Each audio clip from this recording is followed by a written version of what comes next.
Welcome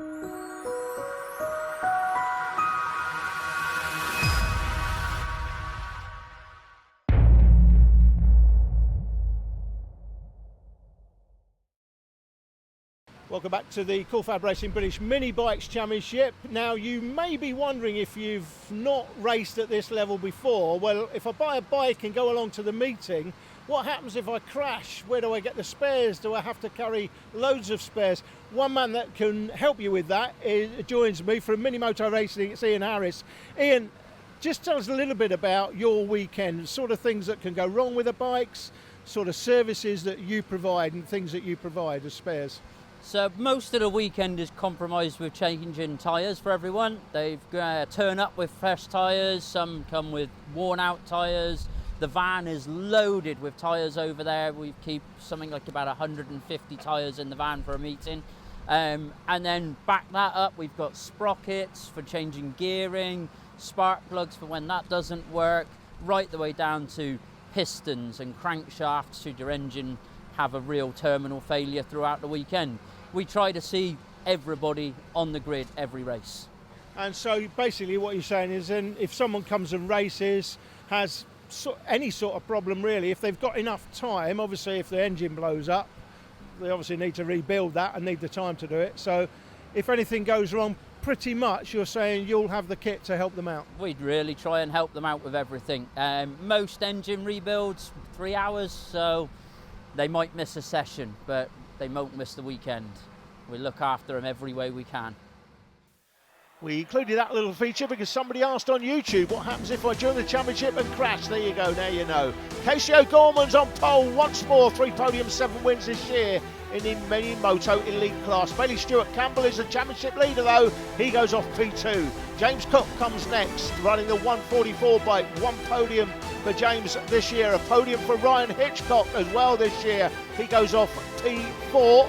Evan Belford comes next, the 10-year-old from Warwickshire, off P5.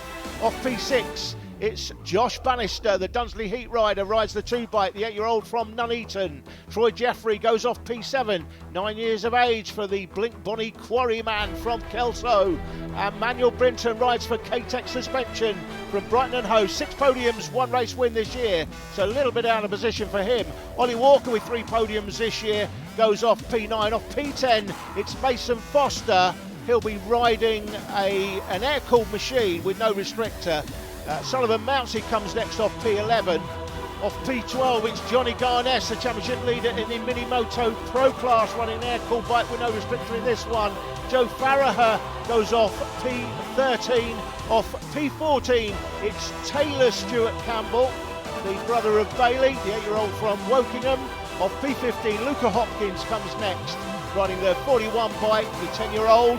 Clayton Edmonds, the dude, goes off P16, the 8-year-old from Uxbridge. Off P17, it's Harrison McKay, riding the 61 bike.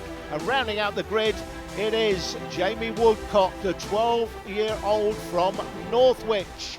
If I am the Spa own brand wine gums, Jake Sanson is the Bertie Bassett's. Mine's a quarter dolly mixtures as we get underway. Perfect start there from the 7, no problem at all from Casey O'Gorman. The timing screen's doing Doolally again, unfortunately, as they go through. Casey O'Gorman definitely still leading the way as the Minimoto Elite make their way through the 180 for the first time. We're on board with Emmanuel Brinton, the 93. This is how tough it is on the opening lap when you've got bikes all over the place as he tries to make up some progress. I think he is still there in P6 for the moment, certainly battling it out there at the moment with the likes of Evan Belford and Troy Jeffrey. Here they come through to the end of the top curve, which tightens on the exit, and then they come into this very tight right-hand hairpin, back onto the banana curve, and this is Bailey Stewart Campbell trying to shake off James Cook. Down into the final turn for the first time. That's Casey O'Gorman, Bailey Stewart Campbell, James Cook. No change in the top 3. Then we've got Hitchcock from Belford, Bannister, Jeffrey, Brinton and Ollie Walker. Johnny Garness in the mix there in 10th position from Mason Foster and Sullivan Mounsey. So a really exciting start to this race as everybody knits their way through the 180 for the second time. Back on board with Brinton. That is Troy Jeffrey in front of us on the 21. And ahead of him, Josh Bannister on the 2.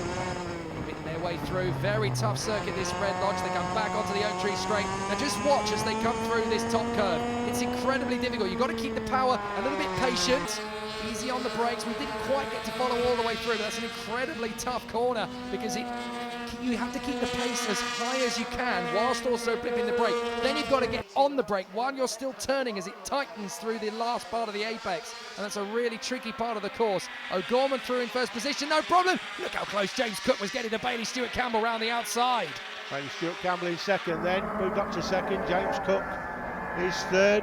Hitchcock, Belford, Bannister, Jeffrey, Brinton, Walker and Johnny Garness round out the top 10. Hitchcock's not far away though. Hitchcock right there in fourth place. He's getting close to Stewart Campbell and Cook as these two again have a habit of holding each other up as they battle for second place. But there is Hitchcock still trying to get close in fourth position. Belford in fifth place. He's dropping back a little bit. There we go. That's that tightened apex as they now come onto the hairpin through the right and onto the banana curve once again.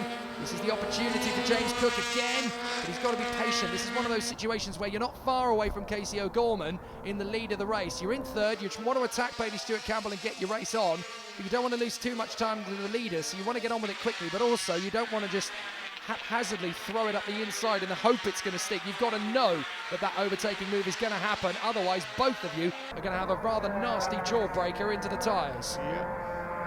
The on-board camera here really does give you a great overall view of how quick these bikes are.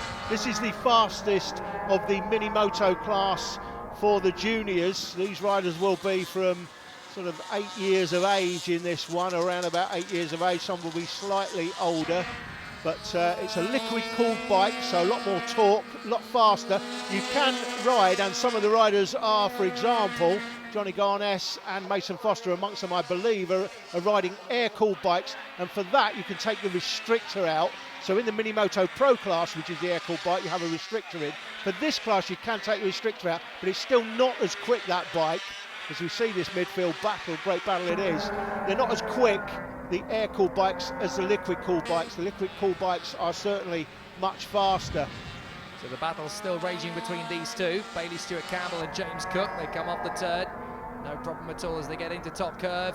Trying to coax the bike in through that long sweeping left-hander. It goes on and on and on for days, and then you tighten up on the brakes and get back through into the right-hand hairpin. And still, Bailey Stewart Campbell, do you know what? He's doing exactly what he needs to do. He's holding the bike exactly where he can position it to control the pace of this second-place battle. O'Gorman's already gone through, but Bailey Stewart Campbell, he's not worried about this, is he? He's got James Cook all over the back of him, but he's not checking over his shoulder every 5 seconds. He's just getting on with his own race. He doesn't need to worry too much about what James Cook is doing. Cook can do all the work from here. Then it's Hitchcock, Belford, Jeffrey, Bannister, Brinton, Walker, Mounsey, Johnny Garness in 11th from Foster, Joe Farragher. Then it's Taylor Stewart Campbell in there in 14th.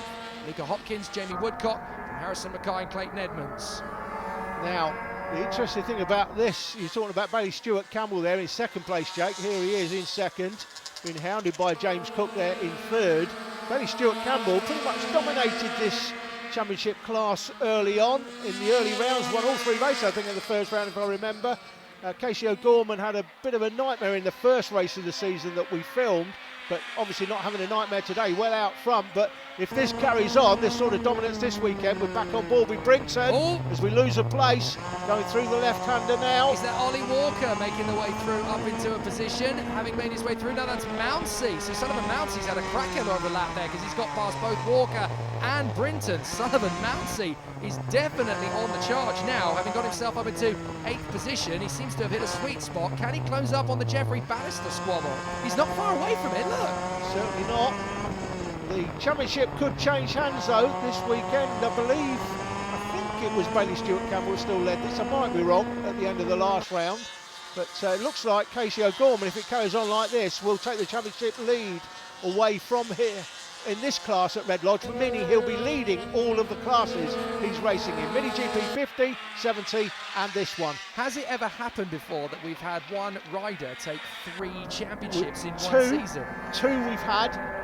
We've certainly not had 3 since we've been filming it for the last 3 years. Well, that would be pretty sensational for Casey O'Gorman. Still, these 2 riders battle for second place, though. Bailey Stewart Campbell seems to have made enough of an impression on James Cook to be comfortable for second place. I don't really see Cook being able to get close enough to Bailey Stewart Campbell. The difference between these two's riding has been very strong today. Bailey Stewart Campbell looking like a championship contender today, even under all that pressure. He has just held on. He's not checked over his shoulder once, to my mind.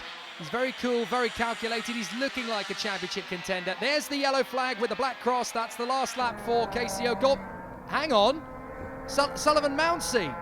Sullivan Mountie's disappeared. Now, I'm just looking through. Sullivan Mountsie was catching up with Jeffrey and Bannister. He has gone. So that is a real shame for Sullivan Mountsie. He made his way up to 8th place. But now, rather sadly, Sullivan Mountsie is stopped on the circuit. That's a real shame. So Bailey Stewart Campbell and James Cook are going to get 2nd and 3rd, no problem.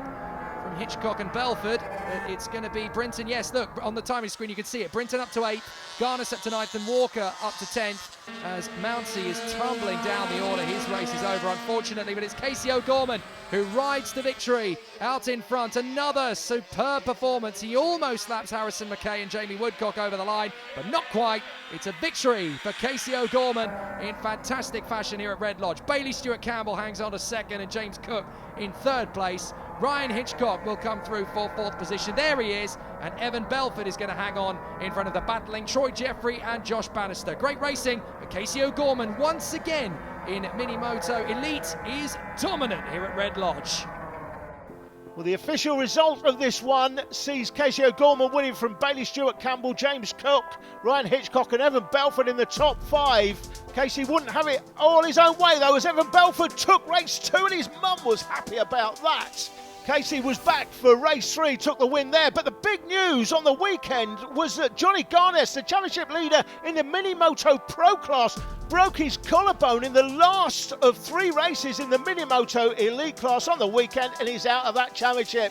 Casey O'Gorman leads this championship though, moving forward, has taken the lead from Bailey Stewart Campbell. We're next up at Glanigorse Park, the magnificent circuit in North Wales. It's 1,200 metres of prime North Wales real estate, and we'll see you there.